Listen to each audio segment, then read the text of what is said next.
There is misconception in public that heart attack and cardiac arrest are same. That is the time you give mouth-to-mouth breathing and chest compression to restart his heart. तो sir हमने ये सुना है कि men are more prone to heart attacks than women. Is it true? Yes, absolutely. So you are saying I'm at better safe place than men? Absolutely. Actually, Indian community में ये बहुत धारणा है कि हम लोग वॉक को जाते हैं, that is exercise. Nonveg is a very good source of protein. तो मैं मजाक में बोलता हूँ कि अगर आपका जो वॉच है आपके मोबाइल पे ईसीजी नहीं दिखा रहा है, हाँ. दो ही चीजें हो सकती है, या तो आपका हार्ट बंद हो गया या किसी ने आपका वॉच निकाल के रख दिया है. नई चीज ये है कि अभी लेजर एंजियोप्लास्टी आ रही है. डे टाइम या बोल सकते हैं लंच टाइम एंजियोप्लास्टी की कंसेप्ट आई है. Lunch time angioplasty, that's a beautiful term I must say. आप कैथ लैब में आ जाओ, वहाँ पे एक गणपति बापा की मूर्ति लगी हुई है. यीशु क्राइस्ट है. वी डेफिनेटली पे before surgery to deliver the best.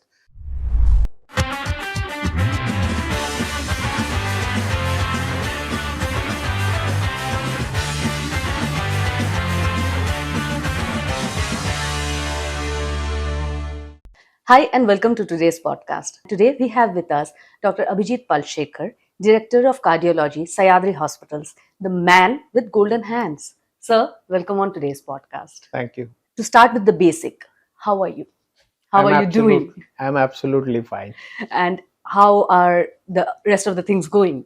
Absolutely. I mean, serving in heart care specialty is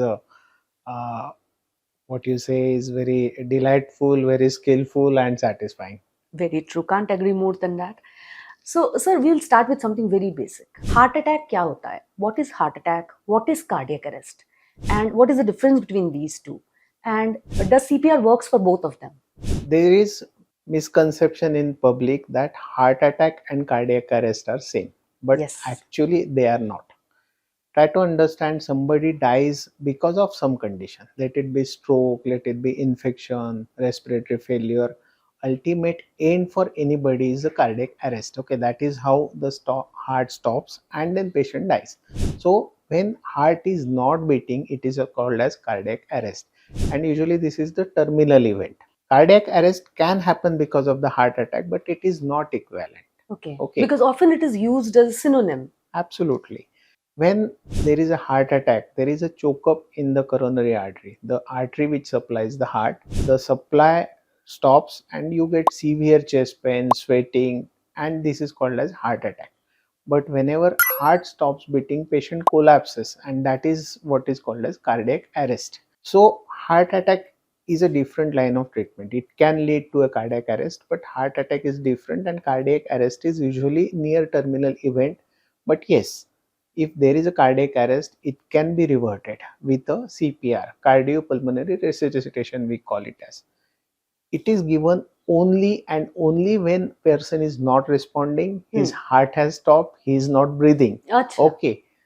In between I saw a reel, I mean somebody is conscious and somebody is giving a CPR. Yes. It was terrifying. I mean conscious person receiving a mouth to mouth breathing and CPR is, I mean, which is not good. Somebody might have done it out of good intention, but frankly speaking, when patient is not responding, he is not breathing, his pulse is not palpable, heart sounds are not audible, that is the time you give mouth to mouth breathing and chest compression to restart his heart. Okay, so patient from cardiac arrest can revert back to normal life, and those few seconds or you can say minutes are very important when you can resuscitate that person. So this CPR training is commonly given for common people. There are training sessions. Everybody should be little bit aware of it and trained about it, so you can save lives. In normal situation, what we see is when a patient reaches ER, right?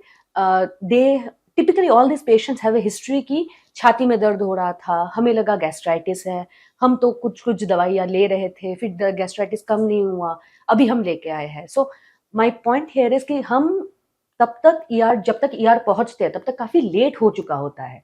So how do we differentiate between a normal chest pain and a heart attack? मतलब इन दोनों में difference कैसे पता चले for a layman, sir? For a layman, actually किसी को लगता नहीं कि यहाँ पे दर्द हो रहा है तो वो हार्ट अटैक हो सकता है.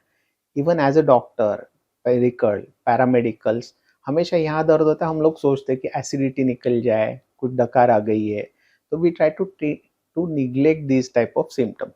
जब भी चेस्ट में दर्द होता है तो कुछ देर के लिए इनो खा लिया, पैंटोसिड ले ली, समझ में आता है, मगर आपके लक्षण नहीं रुक रहे। तो सर कितने देर तक वेट करना चाहिए? Few hours you can say, not अच्छा। Days together you are carrying on, हाँ। और आपको दर्द हो रहा है तो ये निग्लेक्ट नहीं करना चाहिए। हाँ, हो सकता है वो एसिडिटी हो सकता है वो मसल पेन हो, मगर चेस्ट पेन जब भी होता है, and specially for the people who have got risk factors, like आपको डायबिटीज है, आपको ब्लड प्रेशर है, या फिर आपकी स्ट्रॉन्ग फैमिली हिस्ट्री फैमिली है, हिस्ट्री है। एब्सोल्युटली, तो निग्लेक्ट करने में मजा नहीं है। अगर आपका सिम्टम रिलीफ नहीं होता है घर वाले उपायों से या फिर कोई छोटा मोटी दवा लेके, तो आपको पक्का आके मेडिकल दिखा हेल्प दो एक लेनी बार, चाहिए। है ना? और ये ना एक मजे की बात है कि लोगों को ऑकवर्ड हो जाता है कि रात को 2 बजे मुझे पेन हो रहा है, मैं किसको बताऊं, डॉक्टर कौन जगह होगा। हाँ, सो फॉर पब्लिक इंटरेस्ट मैं ये सबको बताना चाहता हूँ कि ये जो कैजुअलिटी रहती है हाँ। वो 24 आवर चालू रहती है, और उन्हीं के लिए रहती है। उनके लिए रहती है। वहाँ पे डॉक्टर्स रहते हैं, ईसीजी करेक्ट। रहता है, नर्सेस रहते हैं, और जरूरत पड़ी तो वो हमें उठा देते हैं। ऐसी हम्म। बात नहीं है कि आपको कोई अटेंड नहीं करेगा। तो हम्म। ये जो ऑकवर्डनेस है, बीच में हो गया था एक सेलिब्रिटी का, रात में हम्म। सोचा पानी भी नहीं पी के सो गया, हम्म। तो ऐसे नहीं है। आपको ऑकवर्डनेस छोड़नी है, पहले जान इम्पोर्टेंट है। इम्पोर्टेंट पेन है। जो टॉलरेट नहीं हो रहा है, आपसे बर्दाश्त नहीं हो रहा है, छोटे मोटे उपाय से बढ़ते ही जा रहा है, तो हाँ। आपको पक्का मेडिकल ले लेनी चाहिए। So basically we can sum it down कि अगर 2 घंटे से ज्यादा पेन है तो reach out for help. Our ears are always open and we are there to help. तो एब्सोल्युटली। सर यूजुअली हमने हमेशा सुना है कि our body is very smart and it keeps on giving you signs कि कुछ गड़बड़ है, and we keep on neglecting humans. So what would be the extreme red flags which we can see just a couple of hours कि मतलब कुछ घंटों पहले before the heart attack or cardiac arrest happens? What are the extreme red flags which should not be neglected at any cost? हमारी body बहुत smart है। जो warning sign आप बोल रहे हैं, एक स्वेटिंग बहुत बढ़िया वार्निंग साइन है। आपने देखा होगा कि एक्सेसिव स्वेटिंग हो रहा है, आपके कपड़े गीले होते जा रहे हैं और नो रीजन। बॉडी को ये समझ में नहीं आ रहा है क्या प्रॉब्लम है, but it gives that signal को एक्सेसिव स्वेटिंग हो रहा है, तो कहीं पे कहीं गड़बड़ है। दूसरी चीज, हार्ट का पेन है वो काफी सीवियर रहता है। तीसरी चीज मैं बताना चाहूंगा कि हार्ट का पेन हमेशा एक्सर्शन के बाद बढ़ता है। अच्छा। जैसे आप चलते हो, सीढ़ी चढ़ते हो, रन करते हो, तब से चेस्ट में पेन होना, स्वेटिंग होना और ब्रेथलेसनेस होना, ये जो ट्रायंगल है ये बहुत इंपॉर्टेंट है। ये एक साथ आता है तो वो हार्ट की तरफ इशारा देता है और बॉडी आपको बता रही है कि कुछ तो गड़बड़ होती जा रही है।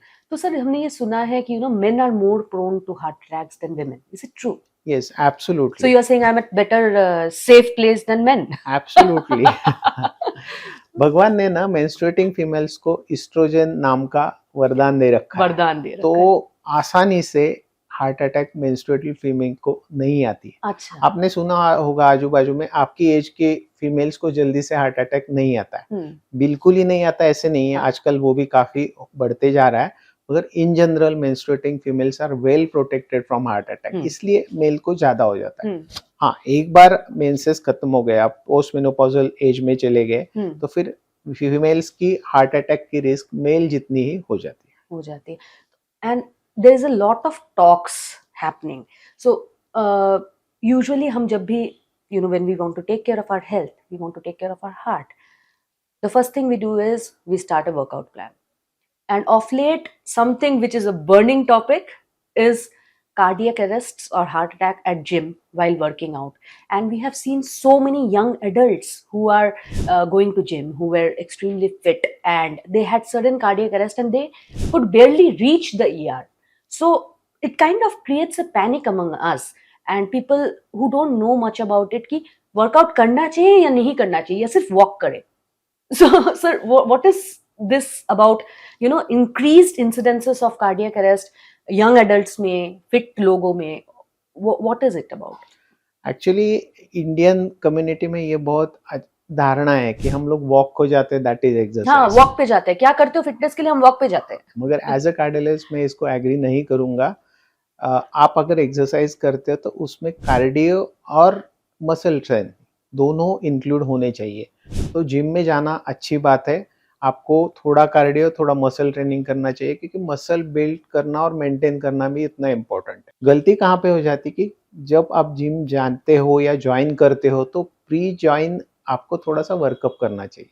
Right, 2D echo, so heart का सोनोग्राफी सिंपल चीज है जिसके हिसाब से आपको पता चलेगा कि हार्ट का स्ट्रक्चर कैसा है, पंपिंग कैसा है, कुछ स्ट्रक्चरल हार्ट डिसीज आपको नहीं है ना, अगर वो है और आप जिम चले गए तो फिर प्रॉब्लम हो सकती है। तो आप बोल रहे हो कि 2D echo kind of rules out many things, many yes, things. Many structural heart disease type of thing. ये 2D को हम लोग नॉर्मली लाइफ में एक ही बार करते हैं, जो स्ट्रक्चर आपका बर्थ के टाइम पे था आज भी है और वैसे ही रहने वाला है। मगर दूसरी test is also very important which is called as stress test. Okay, अच्छा, ट्रेडमिल टेस्ट जो आपने ट्रेडमिल सुना टेस्ट होगा। होता है यस, टिपिकली। उसमें हम लोग क्या करते हैं, ईसीजी पुट ऑन करते हैं और बेल्ट पे चलाते हैं। तो उससे हम लोग जज करने की कोशिश करते हैं कि आप जब एक्सरसाइज कर रहे हो तब आपके हार्ट का सप्लाई इनफ है या नहीं है। अच्छा, तो ये दोनों test normally majority of heart diseases rule out करती है, और फिर आपको ऐसे कुछ सडनली कुछ हो जाए ये चांसेस बहुत कम हो जाते हैं। अच्छा, आप ये भी ध्यान रखिए कि जब हम लोग जिम ज्वाइन करते हैं बड़े उत्साह से जाते हैं, हाँ, तो पहले दिन 2 घंटे वर्कआउट कर लिया, एक्सेस कर लिया, फिर प्रोटीन खा लिए, क्रिएटिनिन खा लिए और बहुत कुछ कर रहे हैं, तो ये ऐसे ठीक नहीं है। मैं तो हमेशा टेक इट एडवाइस स्लो। करता हूँ, एब्सोल्युटली 3 चीजें जरूरी है। पहली चीज, आपको वार्म अप करना जरूरी जिम में। Perfect. Second warm thing, up, you have to hydrate well, पानी काफी पीना चाहिए, आप स्वेट करते हो, you have to maintain so that. Keep sipping water. Sipping water, absolutely normal water. And third thing, कोई भी एक्सरसाइज करने की आपकी कैपेसिटी है वो ग्रेजुअली इंक्रीज करनी चाहिए। अगर आप ट्रेडमिल कर रहे हो तो पहले 10 मिनट से शुरू कीजिए। पहले दिन 1 घंटा ठीक नहीं है, या फिर आप डंबल्स मार रहे हो तो पहले 2.5 किलो से शुरू 2.5 कीजिए किलो से शुरू और gradually built up your thing. कीजिए। And last thing, cool down is very important. Okay. Suddenly stopping exercise is not good. So hmm, धीरे धीरे आप स्लो डाउन हो जाइए, स्ट्रेचिंग कीजिए और फिर एक्सरसाइज खत्म कीजिए। okay. So you go slow steady, फिर ये चीजें नहीं होगी। तो सर ऐसी कोई टेस्ट या फिर कोई प्रोसीजर या ऐसा कुछ है क्या where I can check what is my probability of getting a probable heart attack or a cardiac arrest? Has medical science developed there? Have we reached there yet? Usually 2D और stress test जो मैंने बोले वो screening test है। हाँ. They are not 100%, but yes almost 90% वो predict करते हैं।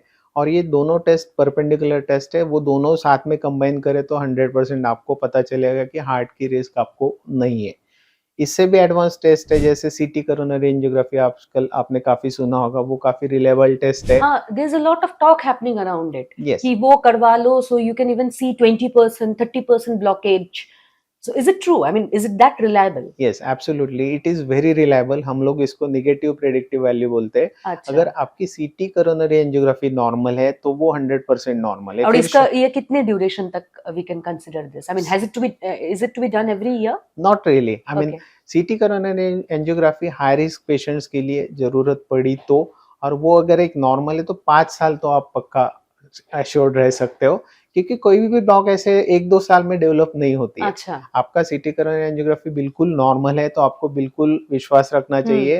एज अ मेडिकल फैटर्निटी हम लोग काफी विश्वास रखते हैं। It's a very accurate test. और कैसे हो जाता है कि नॉर्मल एंजियोग्राफी हम लोग करते हैं, उसके हिसाब से सीटी स्कैन वाला थोड़ा सा कंफर्ट हो जाता है कि चलो सीटी स्कैन ही करवा रहे हैं, कुछ बड़ा नहीं होने वाला और कार्डियोलाइटिस एंजियोप्लास्टी नहीं करने वाला है, so that becomes comfortable. yes. तो सीटी एंजियोग्राफी सही में अच्छी चीज है, और स्पेशली हाई रिस्क पेशेंट है जो डर रहे हैं और उनको कुछ और है who तो have करवाना चाहिए। family history, उनके लिए we can recommend yes, that, हम isn't लोग it? इसको ना रिस्क फैक्टर बोलते हैं। अच्छा, हार्ट के रिस्क फैक्टर जिसमें blood pressure, diabetes, smoking, alcohol, obesity, lack of physical activity, cholesterol बढ़ा हुआ और फैमिली हिस्ट्री, इसको ना हम लोग रिस्क फैक्टर बोलते हैं। हर पर्सन में कौन सा रिस्क फैक्टर काम करेगा ये बोल नहीं सकते, मगर इट्स कॉम्बिनेशन ऑफ ये।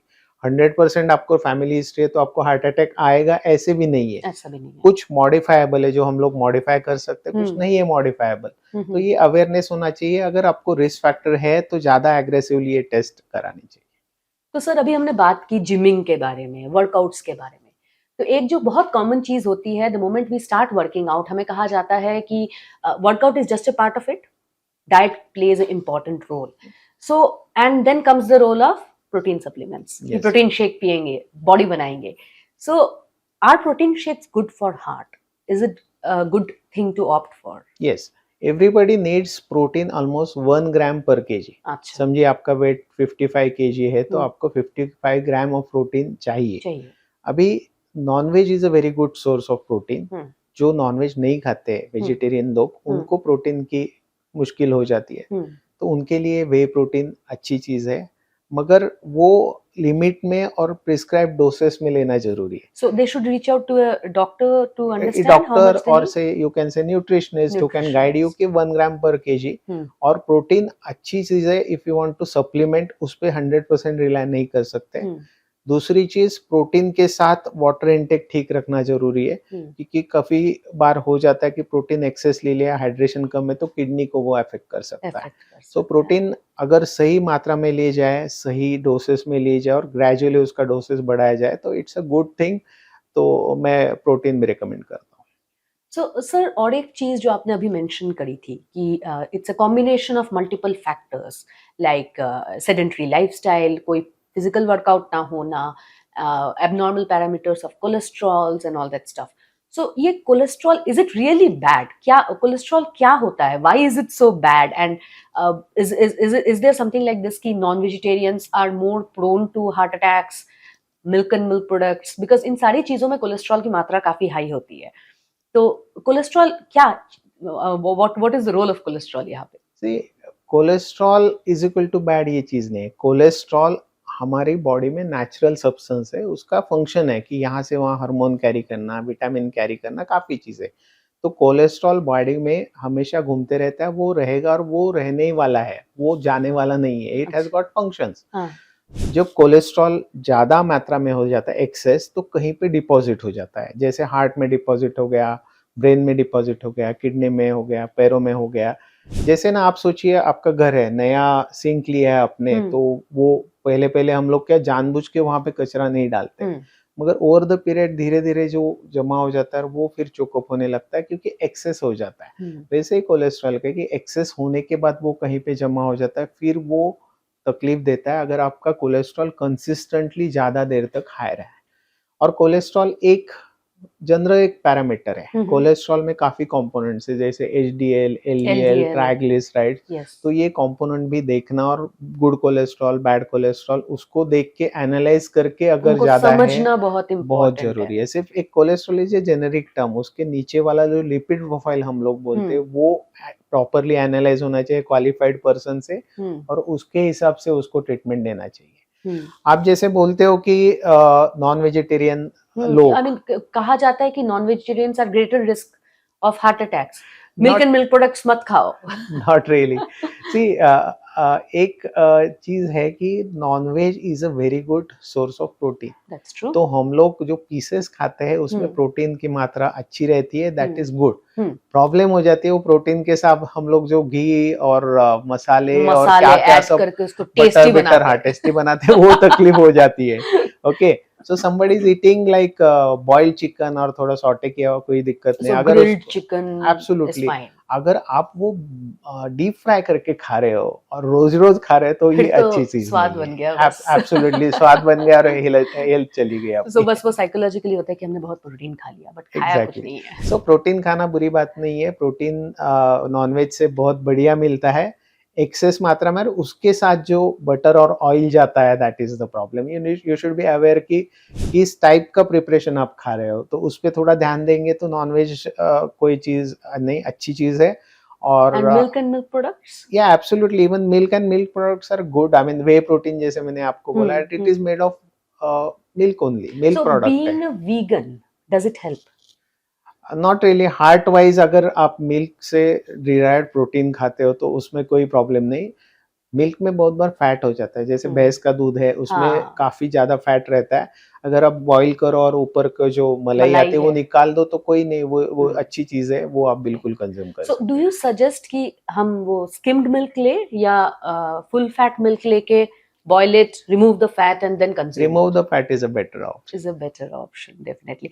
So sir, because you are talking about oil here and we are talking about oil, so there's a lot of concept which is running ki olive oil kha lo, and all the celebrities, all the fitness freaks and influencers, they are talking about oil hata do, ghee add karo, and oil bhi khao to olive oil khao, mustard oil khao, refined oil hata do. तो ये क्या है sir? I mean, is there any good oil, and is ghee better than oil? Basically कोई भी oil है वो पूरा तरह से बुरा या अच्छा नहीं रहता है. हर ऑयल के अच्छे और बुरे गुण रहते हैं, मगर इन जनरल वैसे बोला जाए तो सीड ऑयल्स आजकल हम लोग देख रहे हैं कि उससे इन्फ्लेमेशन काफ़ी बढ़ता है। सो हेल्थ फैकल्टी एडवाइस कर रही है कि आप नॉन सीड ऑयल ज़्यादा यूज़ करो, जैसे ऑलिव ऑयल यूज़ करते हो या फिर घी है जो हम ट्रेडिशनली कुकिंग में यूज़ करते जा रहे हैं। सो तो अप्रोक्सीमेटली सर कितना quantity of oil is good for a person in a month?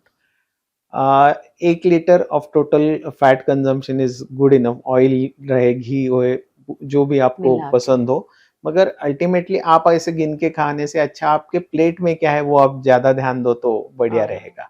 So you can consume various oils. मैं रेकमेंड करता हूँ कि ऑयल आप चेंज करते रहो। समझो ये मैंने अपने ग्राउंड नट यूज कर लिया, नेक्स्ट मंथ में सनफ्लावर ले लिया, एक बार करडी का तेल ले लिया। सो आप अगर चेंज करते रहो तो that is better. Her oil का कुछ अच्छा और बुरा मिलता है और आपका रोटेशन और स्वाद बना रहता है। प्रेफरेबली केमिकल जो प्रोसेस्ड ऑयल से, रिफाइंड ऑयल से, उससे अच्छा कच्चे घाने वाला आजकल हम लोग जो बोलते हैं कच्ची घानी वो ज़्यादा अच्छा है, क्योंकि उसको केमिकल नहीं मिले रहते हैं। और घी भी लेना अच्छी चीज़ है अगर आप चम्मच से लो, पूरे बर्तन से घी लेने लगो तो अच्छी चीज़ नहीं है। बट कहा जाता है, I mean there is also a saying कि ऑयल पूरा हटा दो, make everything in ghee. Not really, I mean I don't recommend that. कोई भी एक्सट्रीमिज्म, वही तो बोल रहा हूँ कि एक्सट्रीमिज्म जब हो जाता है ना तो बहुत मुश्किल हो जाती है। Moderation is the key. हर चीज करनी चाहिए, मगर कहाँ पे रुकना है ये आपको पता होना चाहिए। जैसे ऑयली खा रहे हैं तो एक आधा थोड़ा बहुत, एक आधा पकौड़ा, 2 पकौड़े खा ले, कोई दिक्कत नहीं, प्लेट नहीं खाली करनी चाहिए। प्लेट नहीं खाली करो, खाओ मॉडरेशन में खाओ, एक आध एब्सोल्युटली, खा लो, एब्सोल्युटली। है ना? तो सर अगर आपसे पूछा जाए कि 5 चीजें बता दीजिए जिससे हम हार्ट अटैक अवॉइड तो नहीं कर सकते if we are at risk, but reduce कर सकते हैं, तो 5 lifestyle habits. First and first most is the 40 minute of aerobic activity. Okay. Walking, jogging, swimming, cycling, badminton, gym में कार्डियो, आपको जो पसंद हो। ठीक है। अच्छा, आप सुबह करो ऐसे नहीं, दोपहर करो, रात में करो, कोई दिक्कत नहीं, मगर काम में या आप घर में चलते हो वो एक्सरसाइज नहीं है। सो 40 minute of aerobic activity. Second thing diet आता है, जिसमें आपको जंक फूड कम से कम करना है। घर वाला जो खाना है सबसे बढ़िया रहता है, जो घर में पका हुआ है कम ऑयल में। होटलिंग और बाहर से फूड डिलीवरीज ये अच्छी चीजें नहीं है। फास्ट फूड कम कीजिए और हेल्दी खाना खाइए। आप ध्यान दे दीजिए कि क्या खा रहे हो आप। ओके। थर्ड चीज मैं हमेशा बोलता हूँ कि आपको टोबैको कोई फॉर्म में नहीं लेनी है। ठीक है। 50% हार्ट अटैक्स और 50% कैंसर्स टोबैको की वजह से होती है। सो टोबैको इज एब्सोल्युटली नो। इतनी नहीं उतनी नहीं है, टोबैको को हाथ नहीं लगाना है, वो अच्छी चीज बिल्कुल नहीं है। देन फोर्थ चीज हो गई आपका वर्क लाइफ बैलेंस या मेंटल पीस, जो मेंटेन करने के लिए आपको थोड़ा सा मेडिटेशन करने की जरूरत है। चाहे आप आध्यात्म की तरह जाओ कि वो वाला मेडिटेशन कर सकते हो योगा जैसा, या फिर आपके मोबाइल पे प्ले स्टोर पे बहुत सारे गाइडेड मेडिटेशन के ऐप आते हैं जो बहुत सुंदर है। 10 मिनट आप प्रैक्टिस करो जब आपके टाइम से हो, तो वो आपका माइंड काम करेगा। और fifth thing is going to be the routine regular checkups. Specially आप 40 के हो जाते हो, मेल हो या फीमेल हो, तो रूटीन कुछ चेकअप्स हम लोग जब रेकमेंड करते हैं तो ईयरली 2 ईयरली करने चाहिए, ताकि सरप्राइज विजिट हार्ट अटैक का ना हो। ट्रू। तो सर अभी जैसे आपने कहा fitness is also a part of it. These days smart watches are in huge trend, and ये स्मार्ट वॉचेस सब कर लेते हैं। They count your heart beats, they see your BP, and कुछ हार्ट स्मार्ट वॉचेस तो even claim की ये ECG भी कर लेते हैं। So are these reliable? Are these smart watches reliable? And does it detect only जो हमारे medical terminology में कहते हैं arrhythmias और angina? मतलब what is it? Are they reliable, sir? एक डिफरेंस है कि हम लोग जिसको मेडिकल ग्रेड मॉनिटरिंग बोलते हैं, जो आपके आईसीयू में लगा है, वो जो मॉनिटर है that is medical grade monitor, उसकी उतनी एक्यूरेसी रहती है। अब ये मॉनिटर आप वॉच पे फिट करने की कोशिश करोगे तो there is a compromise in that, right. Sensor जो रहते हैं वो कॉम्प्रोमाइज होते हैं। हालांकि वो आपको हार्ट रेट बताते हैं, ईसीजी बताते हैं, but it has got its own limitation. काफी फेमस वॉच कंपनीज में बिलियंस ऑफ डॉलर स्पेंड किए कि एरिथमिया डिटेक्ट किया जाए। अच्छा। मगर अल्टीमेटली उसमें ना एट्रियल फिब्रिलेशन नाम का एक ही एरिथमिया यूएसएफडीए अप्रूव्ड है। अच्छा। तो आपका हार्ट रेट जानना, आपने कितने स्टेप्स किए जानना, और बेसिक ईसीजी ये हम लोग समझ सकते हैं, एरिथमिया उसमें समझ सकते हैं, मगर 100% रिलाय नहीं कर सकते स्पेशली मेडिकल जो ओपिनियन रहता है उसके अगेंस्ट में या वो टेस्ट के अगेंस्ट में। तो आपने स्मार्ट वॉच पहन ली और सब कुछ पता चल गया, ऐसे नहीं होने वाला है। तो मैं मजाक में बोलता हूँ कि अगर आपका जो वॉच है आपके मोबाइल पे ईसीजी नहीं दिखा रहा है, हाँ दो ही चीजें हो सकती है, या तो आपका हार्ट बंद हो गया या बंद किसी ने आपका वॉच निकाल के रख दिया है। that's really very very relatable, I must say. Sir और एक चीज जो हमने काफी सुना है, so a few dear friends of mine and relatives have also said कि हम पेशेंट को लेके इमरजेंसी रूम पहुंचे, वहां पे ईसीजी हुआ, सारे टेस्ट्स हुए, एंड उसके बाद कुछ एक आध घंटे ऑब्जर्वेशन में रख के पेशेंट को वापस घर भेज दिया, and patient went home and collapsed. So these ECGs, are they actually reliable? I mean, how is it? I mean, how is it possible कि ECG हॉस्पिटल में नॉर्मल दिखा रहा है, बंदा घर पहुंच रहा है और उनको कार्डियक अरेस्ट हो जा रहा है? So basically ECG is a snapshot of your heart at that moment. Okay, अच्छा. it cannot predict the long term. So हम लोग नॉर्मली जब रिस्क फैक्टर्स है या हमको कभी शक आ रहा है कि इसको हार्ट का प्रॉब्लम है, तो हम लोग नॉर्मली कैजुअलिटी में उसको रुकवाते, कुछ घंटा ऑब्जर्व करते, ईसीजी रिपीट करते, और काफी टेस्ट है जैसे ट्रॉपटी नाम का टेस्ट है जो ट्रॉपटी जो Tropi. Heart attack Yes, indicate करता है, तो वो एडिशनल टेस्ट कुछ करते हैं। और इसको ना हम लोग ट्रायज बोलते हैं कि कोई बंदा अगर चेस्ट पेन करके आता है तो उसको प्रोबेबिलिटी हार्ट की होने की कितनी है, वो हिसाब से हम लोग उसको क्वालिफाई करते हैं और उस हिसाब से उसको ट्रीटमेंट किया जाता है। Any person coming to the casualty 10 minute में ईसीजी होता है, हम लोग उसको ऑब्जर्व करके कुछ घंटे बाद रिपीट करते हैं, ट्रॉपाई करते हैं। और कैसे हो जाता है कि आपको अगर अभी हार्ट अटैक आने लगा तो ईसीजी में रिफ्लेक्ट होने के लिए टाइम लगने वाला है, सो इमीडिएटली वो रिफ्लेक्ट नहीं करेगा, तो probably we need to take serial ECG की कुछ डेवलपमेंट हो रही है क्या। अगर ये प्रिकॉशन हो तो ऐसे मिसहैप्स नहीं होंगे। So सर ये नेचुरल बाईपास क्या होता है? And it sounds very interesting. Is there something actually called as natural bypass? Yes, हमारा जो हार्ट है वो 3 करोनरी आर्टरी से सप्लाई होता है। अच्छा. लेफ्ट साइड को 2 रहती है, हार्ट की लेफ्ट साइड को, और राइट साइड को 1। समझिए एक आर्टरी अगर 100% बंद हो गई तो नेचर क्या करता है, दूसरी तरफ की आर्टरी से उसको सप्लाई करने की कोशिश करता है माइक्रो चैनल के हिसाब से, हम लोग जिसको कोलैटरल्स बोलते हैं। तो ये आर्टरी 100% बंद हो गई तो नेचर के हिसाब से ये जो नेचुरली वो ब्लॉक बाईपास करने की कोशिश होती है कोलैटरल से, इसको हम लोग नेचुरल बाईपास बोलते हैं।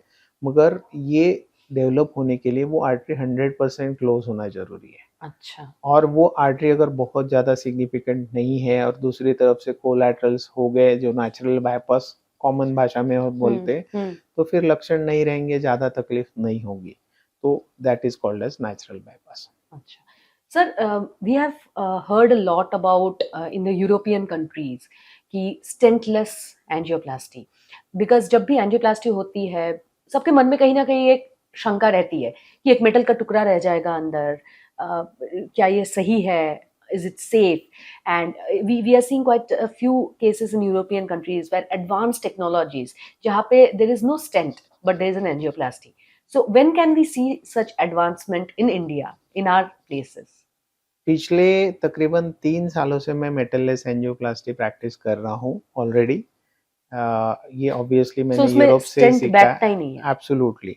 So this has got 2 arms. पहली आर्म रहती है जिसको हम लोग ड्रग कोटेड बलून बोलते हैं। मेटल रखना आप जैसे बोल रहे हैं, it's not good thing for long term, specially young लोगों में अगर मेटल रहा तो अच्छी चीज़ नहीं है। तो हम लोग ना जब ज़रूरत नहीं है स्टेंट की तब उसको ड्रग कोटेड बलून से बढ़ा देते हैं, वो ब्लॉक को, वहाँ पे ड्रग लग जाती है और बलून निकाल लेते, तो कोई स्टेंट वहाँ पे नहीं बैठती। This is one arm. दूसरा आर्म है जिसको हम लोग एब्जॉर्बेबल स्टेंट बोलते हैं, जो मैग्नीशियम एलॉय से बना रहता है और वो 1 डेढ़ 2 साल के बाद वो एब्जॉर्ब होकर वैनिश हो जाता है, तो फिर आपके बॉडी में मेटल नहीं रहता है। तो बेसिकली दोज आर 2 आर्म्स जिसको हम लोग मेटल लेस एंजियोप्लास्टी बोलते हैं। बगैर स्टेंट डाले आपकी एंजियोप्लास्टी हो सकती है। इंडिया में वो आ चुकी है और डेवलप भी हो चुकी है। Okay. तो ये कोई नई चीज नहीं है। अच्छा. नई चीज ये है कि अभी लेजर एंजियोप्लास्टी आ रही है, जहां से हम लोग लेजर से वो जो ब्लॉक है, कोलेस्ट्रॉल है, क्लॉट है, उसको पल्वराइज करते हैं, वेपराइज करते हैं और फिर स्टेंट की जरूरत नहीं पड़ती। So how is it different from the traditional angioplasty that we do? I mean, ये patients को किस तरह से benefit करता है? मेटल नहीं है, आप समझिए कि आपका कोरोनरी आर्टरी लाइव ऑर्गन है, वो कोई पाइप नहीं कि हमने अंदर से स्कैफोल्ड कर दिया मेटल से। तो एक बार मेटल डाल दिया तो वो कॉन्ट्रैक्ट एक्सपांड नहीं कर पाता है, तो नेचुरल ऑर्गन की तरह रिस्पॉन्ड नहीं कर पाता है। कोई भी स्टेंट हम लोग डालते हैं, उसका मतलब ये रहता है कि कुछ देर के लिए उसको स्कैफोल्डिंग की जरूरत है, मगर जब स्कैफोल्डिंग की जरूरत नहीं और मेटल लाइफ लॉन्ग वहां पे रहे, ये अच्छी चीज नहीं है। तो जब जरूरत नहीं है तो मेटल लेस एंजियोप्लास्टी जरूर करवानी चाहिए। तो सर metal-less angioplasty और laser angioplasty which we can call, ये इसकी recovery time और patient related different stuff, how is it beneficial here? How does it benefit the patient directly? As far as patient is concerned, technically करने के लिए थोड़ा सा different रहता है, मगर पेशेंट का जो एक्सपीरियंस नॉर्मली रहता है going through the angioplasty is the same. So is the recovery time shorter here? Yes absolutely, I mean there is no stent, we are not scared about वहाँ एकदम से क्लॉट हो जाएगा, कुछ स्टेंट बंद हो जाएगा, तो उसका रिकवरी टाइम शॉर्टर रहता है, सेफ्टी ज़्यादा रहती है। और लुक एट लंबे समय के लिए, आप आज से नहीं, आप 10 साल के बाद देखो, 20 साल के बाद देखो, तो वहाँ पे मेटल नहीं है और वो आर्टरी नॉर्मल ऑर्गन की तरह बीट कर रही है, तो वो ज़्यादा आपके लिए सेहतमंद रहेगी। So, sir, when it comes to laser angioplasty, how safe and effective is this treatment as compared to the other procedures of cardiology? Laser हम लोग जब भी सोचते हैं तो हम लोग स्टार वॉर्स सोचते हैं कि yes. वो गन लेजर वाली लगा दी और कोई शार्प शूटिंग रेड लाइन आएगी। एब्सोल्युटली। सो ऐसा ही होता है क्या? yes, actually it is the same technology, but this is medically monitored graded technology, वो काफी सेफ है। जब भी आप एंजियोप्लास्टी करते हो तो बलून लगता है या फिर स्टेंट लगती है या फिर वो डायमंड कटिंग वाला हम एथ्रोटॉमी करते हैं, तो actually are physically touching that artery, right? So in laser technology we are actually physically कोई टच नहीं कर रहे, और जो कोलेस्ट्रॉल है, थ्रोम्बस है, कैल्शियम है, उसको लेजर के हिसाब से उसको निकाल रहे हैं। मगर ये टेक्नोलॉजी इतनी मॉनिटर्ड और डेवलप्ड है कि वो आपके नॉर्मल ऑर्गन्स को हार्म नहीं करती है, आपकी बॉडी को हार्म नहीं करती है। तो laser technology is very safe and effective technology, जो आपको मेटल लेस का ऑप्शन देती है। काफ़ी चीज़ों के हिसाब से शायद बाईपास अवॉइड हो सकता है, तो it's a wonderful technology.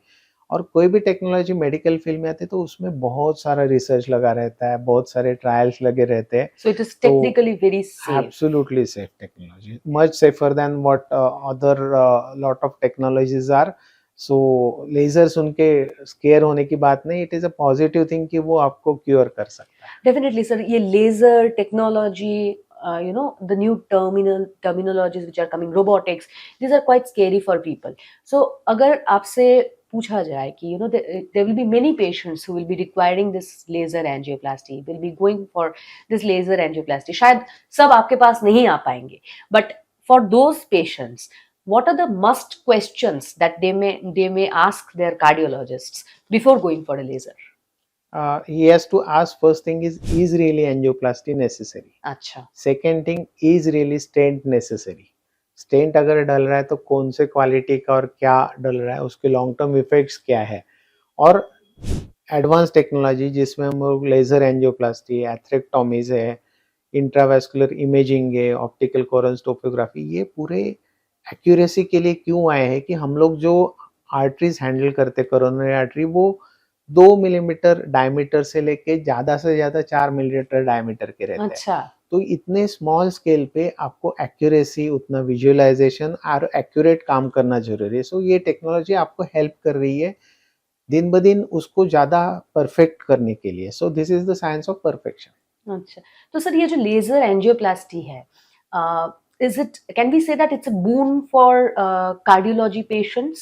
Absolutely. And is there any particular age group which might get very benefited out of this? Especially young people. Try to understand. So again, coming back to young adults. Absolutely. And heart attacks. Absolutely. आप सोचिए अगर कोई 20, 25, 30 साल का बंदा है जिसको heart attack आ गया है और उसको क्लॉट की वजह से हार्ट अटैक आया है, तो उसमें स्टेंट बिठाना अच्छी चीज नहीं है। That is going to be there. Instead of that, laser क्या करेगा, ये जो आपके क्लॉट्स है उसको वेपराइज कर देगा और आपको स्टेंट डालने की जरूरत नहीं पड़ेगी। अच्छा। और ये जो बून है, really boon for young cardiac attacks कि जिनमें अननेसेसरी स्टेंटिंग अवॉइड किया जा सकता है। It's a both.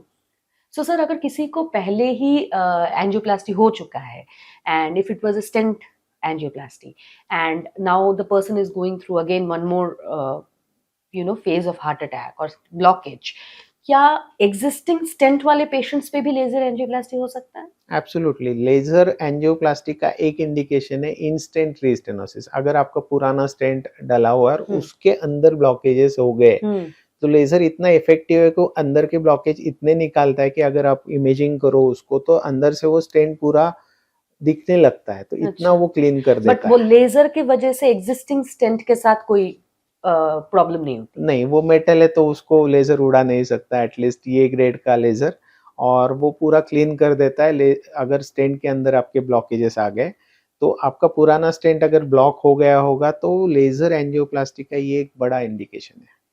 सर, एक थोड़ा सा कंट्रोवर्शियल क्वेश्चन है, up to what level of blockage can a person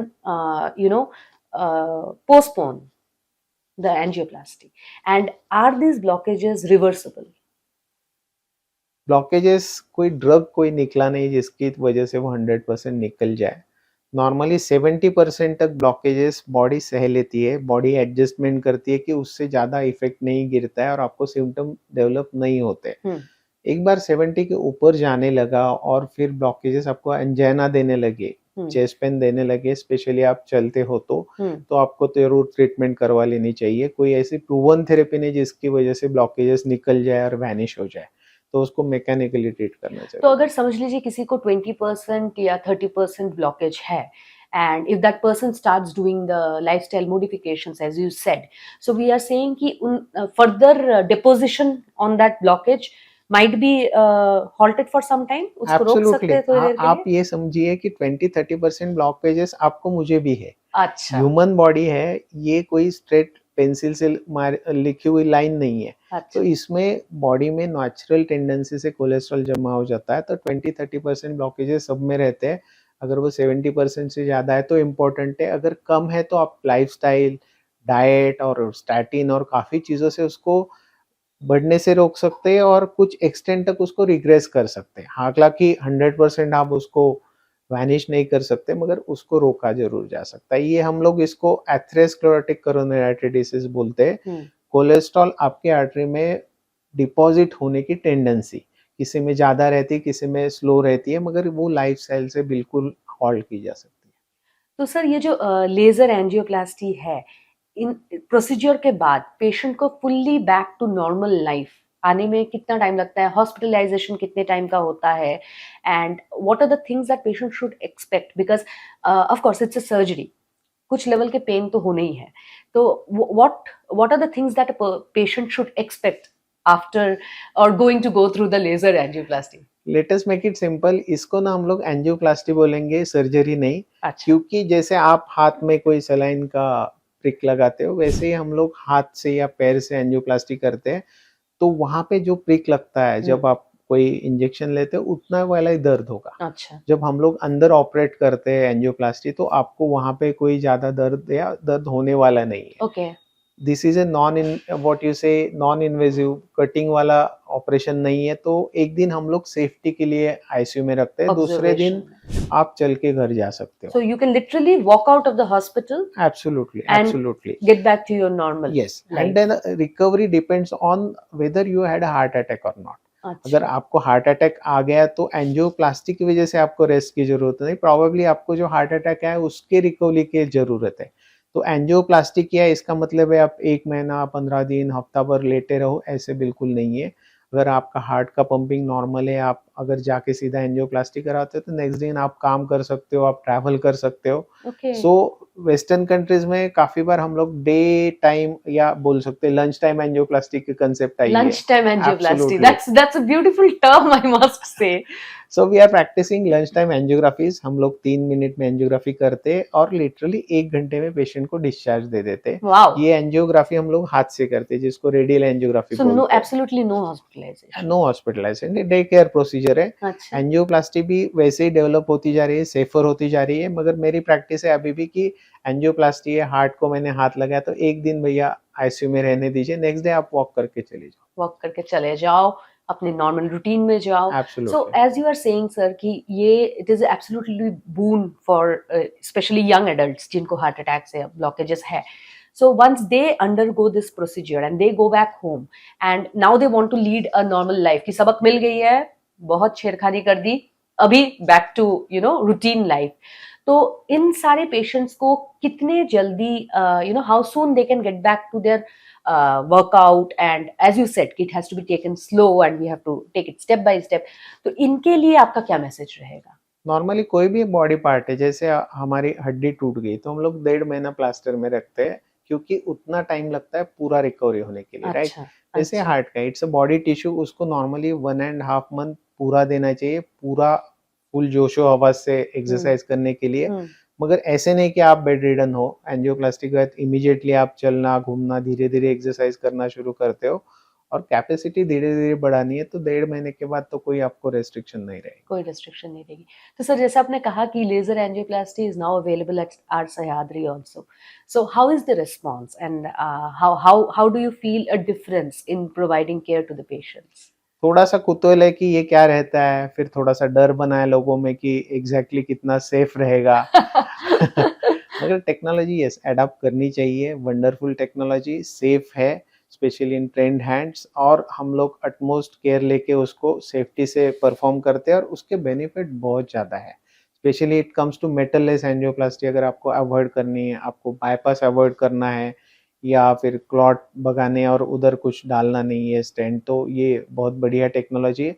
correct motion से उसको अगर एक्सेप्ट किया जाए और करेक्ट तरीके से उसको समझा जाए कि एग्जैक्टली समझाया जाए। किसको चाहिए किसको नहीं चाहिए, तो वो So ऐसे भी पेशेंट्स हैं जिनको laser angioplasty is not recommended? Is it Yeah. Contraindicated in few yes, patients? Many times अगर 100% ब्लॉकेजेस हो, क्रॉनिक टोटल ऑक्लूजन बोलते हैं, तो वो पूरे सिर्फ लेजर की तरह से नहीं हो सकता है, या कुछ टेक्नोलॉजिकल कुछ ग्लिचेस रहते हैं जिसकी वजह से हमको स्टेंट डालना जरूरी हो जाता है। तो कुछ पेशेंट्स में ऐसे नहीं कि हर बंदा लेजर एंजियोप्लास्टी के लिए फिट है या हो ही सकता है, मगर अगर होता है तो बढ़िया चीज है। सो सर ये जो लेजर एंजियोप्लास्टी है, इसमें क्या क्या ये उन पेशेंट्स पे भी कर सकते हैं जिनके कुछ अपकमिंग प्रोसीजर्स है या फिर कुछ अपकमिंग सर्जरीज है?